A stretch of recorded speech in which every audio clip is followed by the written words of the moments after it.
시청자 여러분 안녕하십니까? 오늘도 상한가 눌림 매매법이라는 내용을 통해서 여러분들과 함께 하도록 하겠습니다. 상한가 눌림 매매법, 저 이거 핵심 빅입니다. 네, 여러분들 꼭 보시면 좋으실 것 같은 게 확률이 굉장히 높습니다. 우리가 주식감에 있어서 가장 중요한 거는 가능성, 확률, 이 단어가 아닐까라는 생각이 듭니다. 자, 상한가 매매법, 상한가에 대해서 우리가 한번 좀 생각해 봅시다. 일반적으로 발생할 수 없는 상황이죠. 그러니까 어떻게 매매할까요? 자, 상한가 발생 후 상한가 발생 전 지지자리에서 매수하는데 총 5가지 트렌드가 있습니다. 상한가 눌림 종목 매매법을 이해하면 지속적으로 단기 트레이딩이 가능합니다. 그런데 이 트레이딩 방법은 굉장히 단기적으로 유용한 방법으로 스페셜 매매법입니다. 저 확률상으로 90% 이상이 됩니다. 그런데 제가 배제할 건 하나 있습니다. 제약 바이오 섹터는 이게 급등도 쉽지만 급락도 쉽기 때문에 그것만 배제하자. 자, 상한가 발생 후 눌림 자리에서 적극적으로 공략을 하는데 돌파 매매도 있고 다양하지만 눌림 매매는 손실이 적고 리스크 관리가 유용하다라는 부분에 매력이 있습니다. 결론적으로 말씀드리면 상한가가 발생하고 나서 눌림 자리에서 공략을 하는데 자, 어떻게 공략을 하느냐 보겠습니다. 자, 그 확인을 하실 텐데 자, 패턴적으로 보시게 되면 자, 차트를 보면서 말씀을 드리겠습니다. 일단은 이렇게 하시면 될 것 같아요. 분할 매매법은 눌림 지지대 구간에서 1차 매수, 눌림 지지대 구간에서 10% 조정 시 2차 매수, 눌림 지지대 구간에서 20% 조정 시 3차 매수. 이게 무슨 말이냐? 좀 이따 차트를 통해서 말씀드리겠는데 상한가가 발생하기 전에 저항이 있어요. 항상 종목은. 그럼 저항 자리가 1차 매수라는 자리입니다. 그렇게 보시면 될 것 같고요. 자, 1초 매수만 될 경우는 7% 이상의 수익 트레이딩이 가능하며 2차 매수 시는 50% 본전 자리 오면 매도 트레이딩, 3차 매수 시는 본전에서 전량 매도로 진행한다. 시장 트렌드 및 재무 구조가 좋은 종목이 강력하다. 이렇게 좀 말씀드리도록 하겠습니다.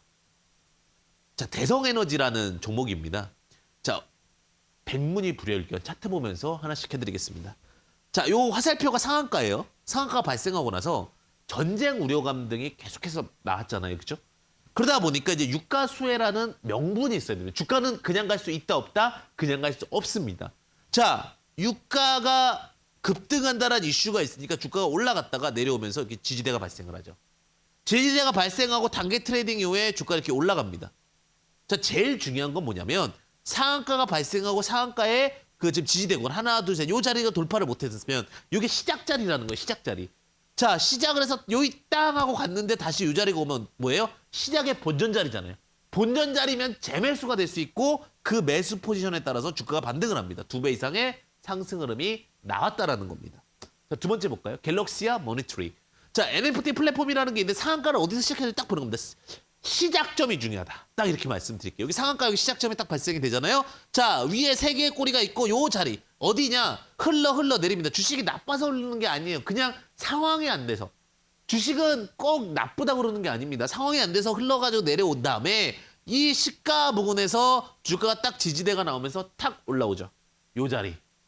여기서 상승 포인트, 여기 상승 포인트 20%씩 2번 정도 상승 흐름이 나왔잖아요. 제일 중요한 건 근데 주식은 명분이 있어야 됩니다. 명분이 있고 타이밍이 있어야 되는데 제가 이 기법이 95%, 90%까지도 맞을 수 있다고 말씀드리죠. 자, 지금 종목적인 부분들 계속해서 좀 체크를 드리고 있는데요. 또 보겠습니다. 대동전자. 자, 대동전자 보시게 되면 자, 품절주예요. 유통 물량이 없어. 근데 상한가를 갔어. 이게 일반적인 일은 아니잖아요. 일반적인 일이 아니기 때문에 상한가가 발생을 하고 눌림 포인트를 잡는데 그 포인트가 어디서 발생한 거예요? 요 지지대에서. 딱 상한가고 지지대 하나, 둘, 셋, 넷. 딱 하니까 어떻게 돼요? 기가 막히게 20% 폭등이 나옵니다. 시장이 안 좋음에도 불구하고. 제가 단기 트레이딩은요. 우리가 이런 소고기도 먹어본 사람이 그 맛을 안다. 이런 속담입니다. 그러니까 우리나라 속담은 정말 잘 만든 것 같아요. 그게 이제 선인들의 지혜라고 보시면 될 것 같은데 자, 대동전자도 상한가를 보냈던 그런 기운과 힘이 있기 때문에 언제든지 재반등이 가능한 거예요. 그 재반등 자리는 항상 그 지지대 부근에서 발생을 한다는 겁니다. 이게 주식의 매력이에요. 보시면 다음 한번 보겠습니다. 자, KC도 고민을 하겠죠. 어느 타이밍에 들어가야 되지? 상한가를 발생했다. 그러면 비축을 하는 겁니다. 주식은 비축 잘하는 사람이 최고입니다. 관심 종목에 두고 기다려야 돼요. 그러면서 KC에 분석을 하는 겁니다. 당신이 상승한 이유는 무엇입니까? 그랬더니 전기차 및 자율주행 관련주입니다. 이렇게 딱 얘기를 하잖아요. 그리고 나서 주가가 딱 올라가다가 딱 여기서 지금 세 자리, 네 자리가 딱 지지대가 나오고 여기서 탁 하면서 올라가죠. 상한가가 발생하고 나서 지지대가 발생하는 거죠. 상한가, 지지대 그리고 급반등 상승. 그래서 상한가, 지지대 급반등 상승하면 여기서 이제 7%를 먹을지 10% 수익을 일반적으로는 여기서 매도하겠죠. 여기까지 온전히 고점까지 다 수익을 낼 수 있는 사람은 제가 볼 때는 그렇게 많지 않다. 자, 20% 반등이 나오게 되면 거기서 이제 상승이 나오는데 제일 중요한 건 뭐냐면 또다시 내려오면서 또 타이밍을 찾고 있지만 제일 중요한 건 원타임이 중요해요. 첫 번째 타이밍에서 그 상승 흐름이 만들어지게 되고 원칙적으로 이렇게 반등이 나오더라. 그리고 제가 말씀드린 2차는 마이너스 10%, 3차는 마이너스 20%. 마이너스 10%가 되면 뭐 이 종목은 안 왔지만 이렇게 하는 거예요. 원래는 이렇게 정규적으로 올라와야 되는데 시작점에서 올라왔는데 그 밑으로 내려왔어요. 뭔가가 힘이 약한 거예요. 종목이 힘이 약하면 다시 어려움을 겪겠죠. 그럼 마이너스 10% 구간에서 올라오다가 올라가고 마이너스 20% 구간에서 올라오다가 올라가고 이렇게 움직이게 되면 리스크할 수 있다는 거기 때문에 마이너스 10%가 되면 저는 여기서 반 매도를 합니다. 그리고 반 이상에서 끌고 가는 거고 마이너스 20%가 되면 본전을 다 매도해야 돼요. 왜? 발생하지 말아야 될 하락이 내려왔으니까. 그럼 본전 내에서 정리하는 겁니다. 자, 제일테크노스 정치 테마 및 물류 관련주입니다. 물류 관련주라는 게 굉장히 중요한 건데 상한가 시가 부근 여기입니다. 여기서 지금 시가가 딱 하면서 여기서 튀어 올라오고 또 내려오고 올라오고 또 올라오고 이렇게 반등이 나오잖아요. 자, 중요한 포인트는 자, 지금 5,870원에서 9,000원까지 이만큼이 상승을 했어요. 자, 개인적으로 시세에 대한 문제들이 이렇게 발생할 수 있다는 것들이 굉장히 중요한 거고 자, 물론 정치 테마주라는 이슈로는 종목을 끊임없이 가져가긴 어렵습니다. 제가 말씀드리는 거는 그 어떤 강인한 패턴이라는 건 뭐냐? 원칙과 장기적인 게 있어야 돼요. 물류라는 건 뭐예요? 3년 이상 상승한. 주식한테 질문 던지는 것 중에 가장 중요한 게 뭐냐? 3년 동안 종목이 상승할 수 있습니까? 라는 질문을 딱 던지시면 돼요. 3년 이상 상승할 수 있으면 그 종목을 보시면 되는 겁니다. 자, 한네트라는 종목 보실게요. 한네트라는 종목도 정말 잘 맞죠. 근데 네, 상한가 시가 부근에서 올라오는데 이게 이제 왜 주식이 어렵냐면 급하면 져요.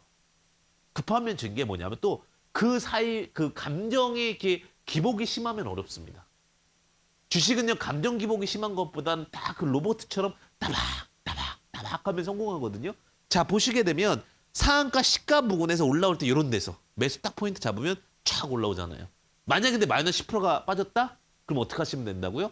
반 매도를 하시고 나머지 홀딩에서 7%든 수익을 보시고 두 번째 마이너스 20%까지 왔다면 본전 매도를 하시고 이러면 아마 단기 트레이딩이 주식이 재밌을 겁니다.